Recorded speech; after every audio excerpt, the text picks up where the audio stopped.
share with you another photo. I thought this in a nice and peaceful, quiet place to do this, but it's like we're gonna get back out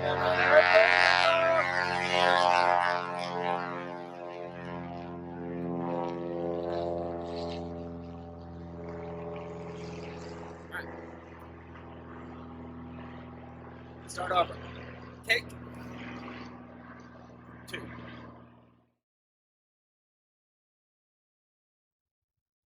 Hello, my name is Scott Nelson, founder of Thrival Strategies. Today I'd like to share with you a G-rated version of some advice my father gave me many years ago. You should never argue with a fool. They will drag you down to their level and beat you with experience. Now, somewhere along the line over the past several years, it seems like the entire world has forgotten this advice, along with its corollary that states there's certain topics that are taboo that should be off limits. Not to talk with strangers or in public forums. You're just essentially going to alienate so many people if you insist on going on social media and discussing politics, divisive issues such as religion. There's certain ways that people are ingrained so much into their soul that arguing with them is going to not change their opinion. It's probably just going to offend them.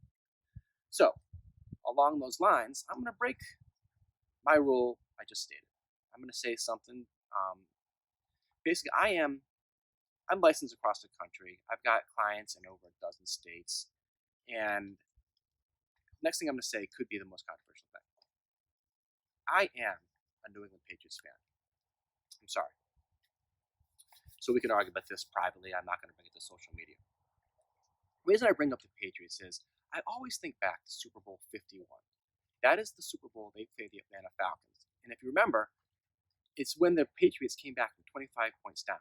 It was Tom Brady's signature moment in his Hall of Fame career. Whether you're a Patriots fan or not, you have to admit it's one of the best and most entertaining Super Bowls ever played. So, that being said, imagine if when you turn on the Super Bowl, you're given two choices.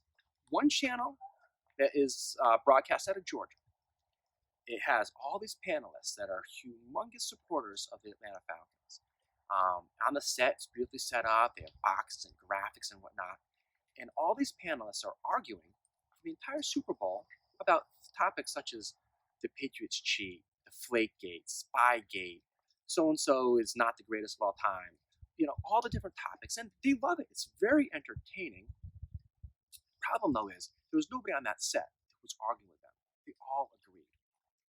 Now, you get bored of that for a little bit. You say, I wonder what's going on the other channel. So you flip over to the New England channel. At that point, you say, wow, this seems like a completely different world we're living in, because these people are not talking about how the Atlanta Falcons, they're the cheaters. They're the ones that pumping crowd noise.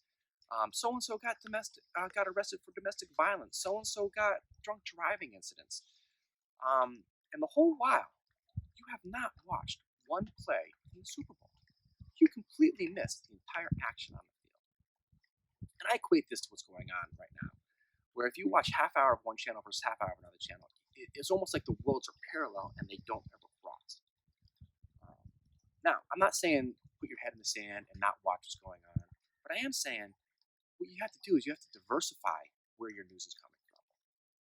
I personally, my background is mathematics and statistics, and I love numbers. I love evaluating them and coming up with my own opinions based on the facts and the data. I listen to podcasts and read articles from economists, data scientists, and I really try and stop reading once I can tell that there's a political agenda involved. Now, it's not possible to completely ignore all the noise around you, but I think it's very important to focus on what's important to you. Take a look at the math, the data, and whatnot. And all these things I listen to and read are public. They're not something proprietary to me because I'm a financial planner. So I would definitely encourage you to ask me for some of these sources. I can start posting some of them, and I would be extremely happy to share this with you. So I ask you, please stay healthy, stay safe, and let me know if there's anything I can do to help you or your family.